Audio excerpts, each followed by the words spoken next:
स्वागत है आपका हमारे चैनल योगा एजुकेशन इंडिया में। विद्यार्थियों, आज इस वीडियो के माध्यम से मैं आपको श्रीमद् भगवत गीता में 18वें अध्याय से वर्ण व्यवस्था और उनके स्वाभाविक कर्मों के विषय में बताऊंगी, तो ध्यान से समझना। और इसमें मैं मोक्ष के विषय में बताने वाली हूँ, यानी ज्ञान योग के माध्यम से किस प्रकार मोक्ष प्राप्त होगा, कर्मयोग के माध्यम से किस प्रकार प्राप्त होगा, भक्ति योग के माध्यम से किस प्रकार प्राप्त होगा, तो ध्यान से समझना। और सुख के 3 भेद को भी समझाऊंगी इसमें। चलिए समझते हैं। सबसे पहले विद्यार्थियों, हे परंतप, ब्राह्मणों, क्षत्रियों, वैश्यों तथा शूद्रों में प्रकृति के गुणों के अनुसार उनके स्वभाव द्वारा उत्पन्न गुणों के द्वारा भेद किया जाता है। ऐसा श्री कृष्ण भगवान बताते हैं कि हे परंतप, ये अर्जुन को बताया गया है। ब्राह्मण, क्षत्रिय, वैश्य, शूद्र 4 वर्णों में भगवान श्री कृष्ण ने मनुष्यों को रखा है। लेकिन किस प्रकार से? स्वभाव द्वारा उत्पन्न गुणों के द्वारा भेद किया जाता है। स्वभाव द्वारा उत्पन्न, ये ध्यान रखना है। ये नहीं जो आजकल के लोग जो है बांट कर रखे हैं, हिंदू मुस्लिम आदि ये सब बांटते रहते हैं, ऐसा नहीं है। ब्राह्मण, क्षत्रिय, वैश्य, शूद्र 4 वर्ण हैं और कोई उसमें जाति वगैरह कुछ नहीं बताया गया है। वर्ण बांटा गया है, वो भी कर्म के हिसाब से, स्वभाव से उत्पन्न जो कार्य करते हैं उनके हिसाब से इन्होंने रखा है, यानी भगवान ने रखा है, बताया अर्जुन को। तो चलिए सबसे पहले ब्राह्मण को समझते हैं। ब्राह्मण के स्वभाव से उत्पन्न कार्य क्या हैं? शांत प्रियता, आत्म संयम, तपस्या, पवित्रता, सहिष्णुता यानी सहनशीलता, सत्यनिष्ठा यानी सत्य आचरण करने वाला, ज्ञान यानी ज्ञानी, विज्ञानी यानी रिसर्चर, तथा धार्मिकता, ये पॉइंट हो गए। ये सभी स्वाभाविक गुण हैं, ब्राह्मण के स्वाभाविक गुण हैं जिनके द्वारा ब्राह्मण कर्म करते हैं। यह 18वें अध्याय के 42वें नंबर का श्लोक में बताया है। ये ध्यान रखना, ये नहीं कहा गया कि ब्राह्मण को ये कार्य करने हैं। भगवान ने यह बताया कि जिसके अंदर ये स्वभाव से उत्पन्न गुण हैं, जैसे ज्ञान मतलब ज्ञान प्रदान करना, आदि दूसरों को पढ़ाना, ज्ञान की बातों को समझाना आदि।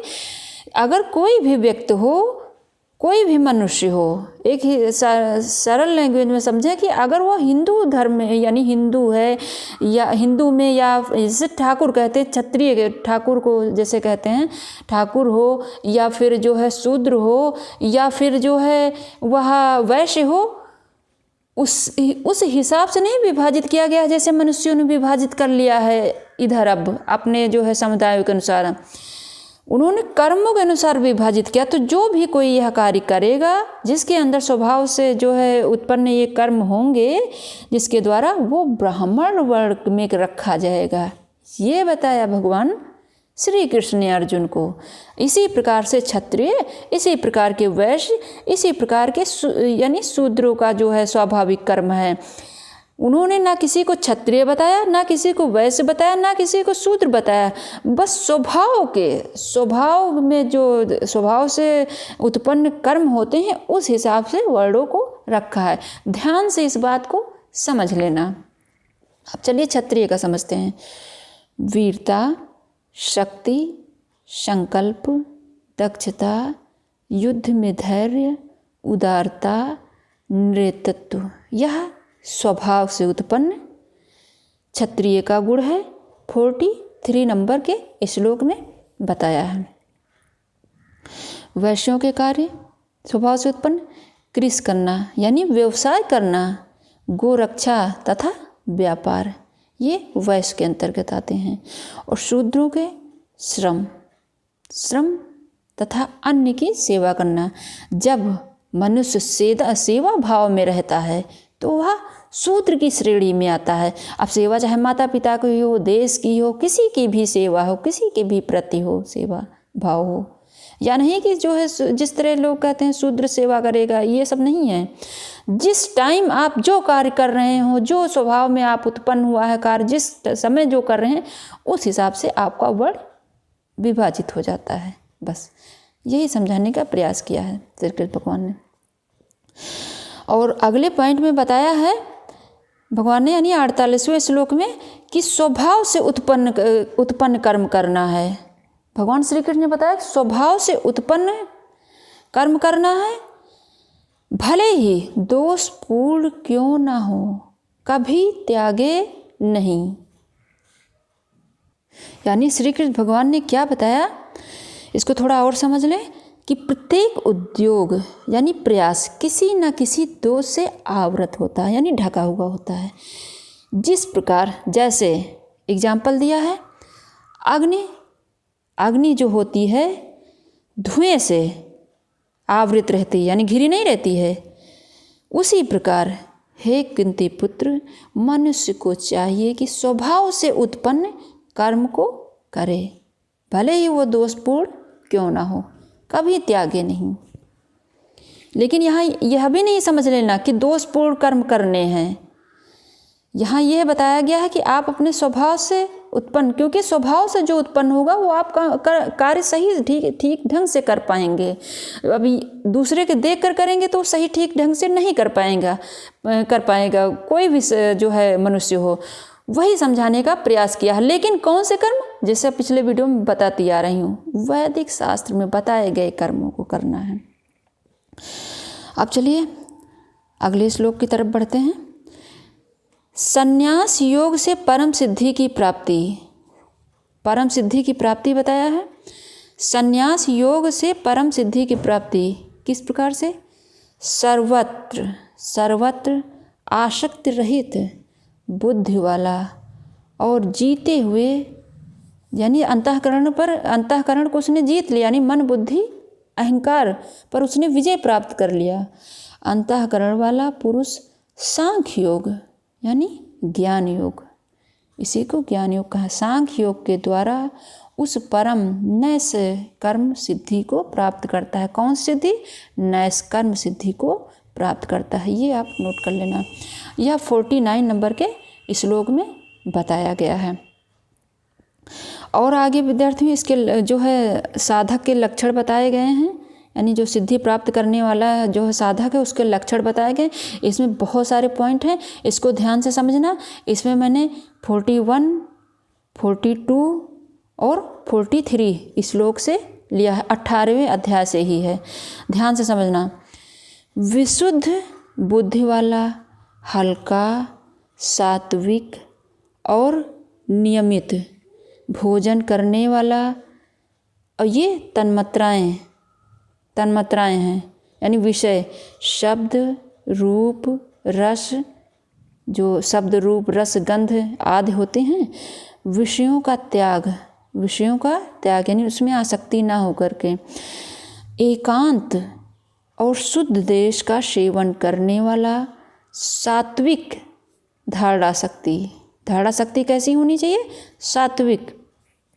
इन सबके विषय में पिछले वीडियो में हमने समझा रखा विद्यार्थियों के द्वारा अंतःकरण और इंद्रियों का संयम करके मन वाणी शरीर को वश में कर लेना, शरीर यानी मन वाणी शरीर को वश में कर लेने वाला, राग द्वेष को सर्वथा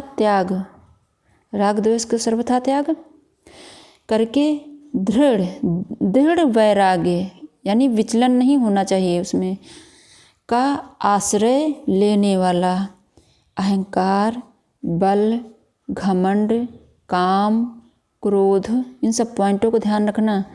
अहंकार, बल, घमंड, काम, क्रोध और परिग्रह, और इसका अपोजिट अपरिग्रह, यानी अपरिग्रह का पालन करता है। परिग्रह माने संग्रह करना। परिग्रह का त्याग करके निरंतर ध्यान योग के द्वारा परायण रहने वाला, ममता रहित और शांति युक्त पुरुष सच्चिदानंद घन ब्रह्म में अभिन्न भाव से स्थित रहने वाला पात्र हो जाता है, यानी उसको मोक्ष की प्राप्ति हो जाती है, सच्चिदानंद घन ब्रह्म की प्राप्ति हो जाती है।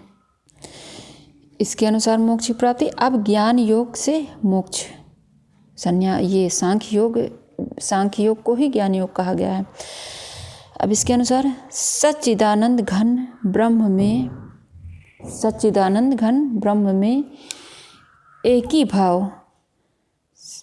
ही भाव से स्थित, यानी विचलन नहीं, शोक और आकांक्षा से रहित, सभी प्राणियों में समभाव वाला योगी मेरी पराभक्ति को प्राप्त हो जाता है। कौन सी भक्ति? अपरा और पराभक्ति, इसमें 2 प्रकार की भक्ति बताई गई हैं। वो जो है आगे मैंने समझा रखा है, आप अगर नहीं देखें वीडियो तो ज़रूर देखना।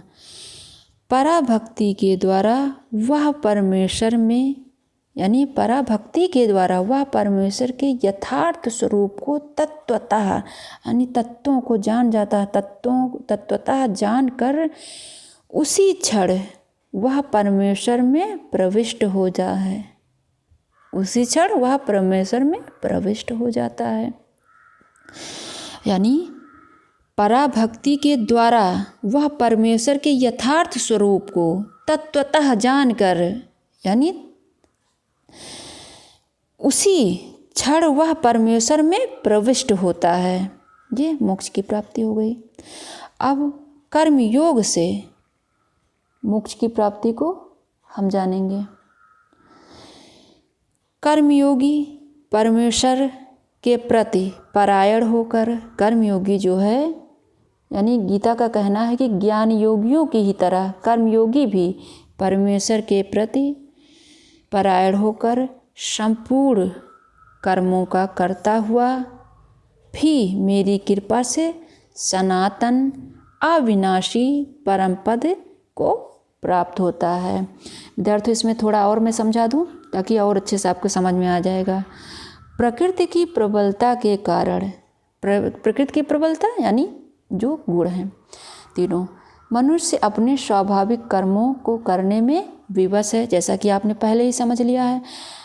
श्री कृष्ण भगवान का कहना है कि संपूर्ण प्राणियों में हृदय में बैठकर, हृदय में यानी कहाँ पर बैठते हैं? हृदय में।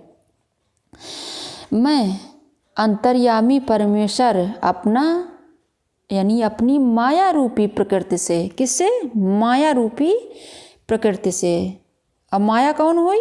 एक हिसाब से ये जो है प्रकृति को ही माया तो कहा गया है ना। माया रूपी प्रकृति से उनको कर्म अनुसार भ्रमण कराता हूँ, यानी सब कुछ भगवान के द्वारा ही संभव है। अर्थात प्रत्येक मनुष्य प्रकृति के द्वारा अपने स्वाभाविक कर्मों को करने के लिए बाध्य होता है, अतः वह न चाहकर भी अपने पूर्वकृत स्वाभाविक कर्म से बंधा हुआ रहता है। ये हुआ कर्म। अब ईश्वर शरणागत से मोक्ष, यानी ईश्वर के शरणागत हो जाओ।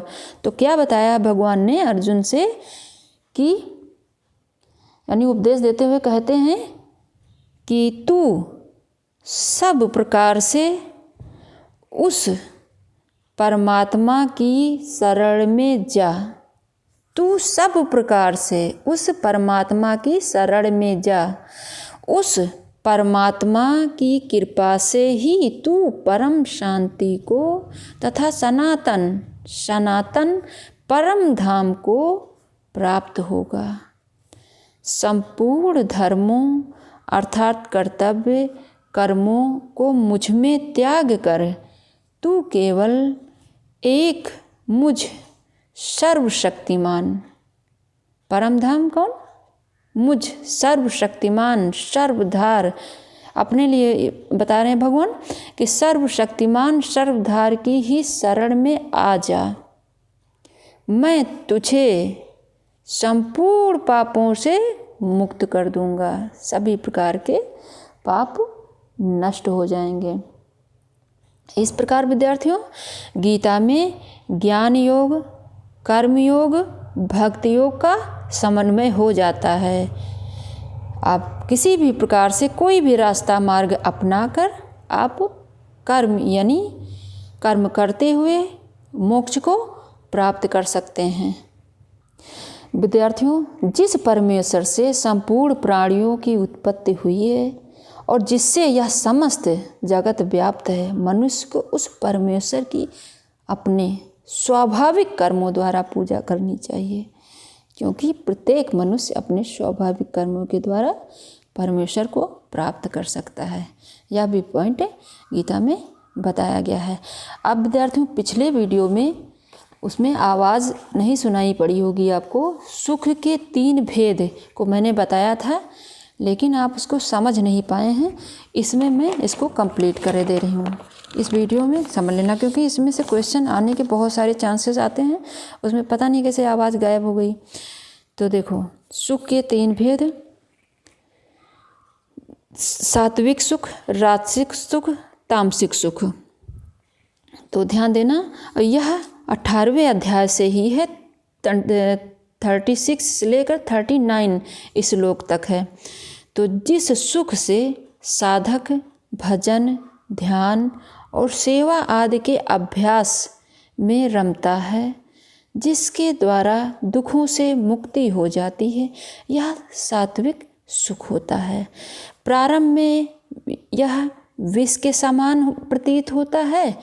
प्रारंभ में विष के साथ, अब जैसे आप यही समझ सकते हैं एक सरल लैंग्वेज में कि आप अगर सच्चाई के मार्ग चलेंगे तो कितनी कठिनाइयाँ आएंगी, लेकिन बाद में तो अच्छा आपको फील होगा। और झूठ कितना अच्छा लगता है स्टार्टिंग में, लेकिन बाद में कितना कष्टदायक होता है। फिर वही इसमें उसी प्रकार इसको समझ सकते हैं। परिणाम अमृत के समान होता है।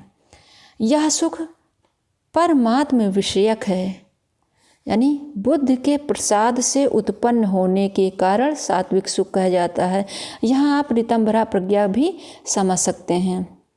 ऋतंभरा प्रज्ञा जो योग सूत्र से यानी जो योग सूत्र में पतंजलि ऋषि ने बताया है, बुद्ध के प्रसाद से उत्पन्न, यानी उसमें यह बताया गया ज्ञान के प्रसाद से उत्पन्न हुई बुद्धि। तो यहाँ भी तो यही पॉइंट है, बुद्ध के प्रसाद से उत्पन्न होने के कारण, बुद्ध के प्रसाद यानी जो सत्यता का मार्ग दिखाए वैसी बुद्धि, तो यह सात्विक है। अब राजसिक सुख, इंद्रिय विषय संयोग से उत्पन्न सुख।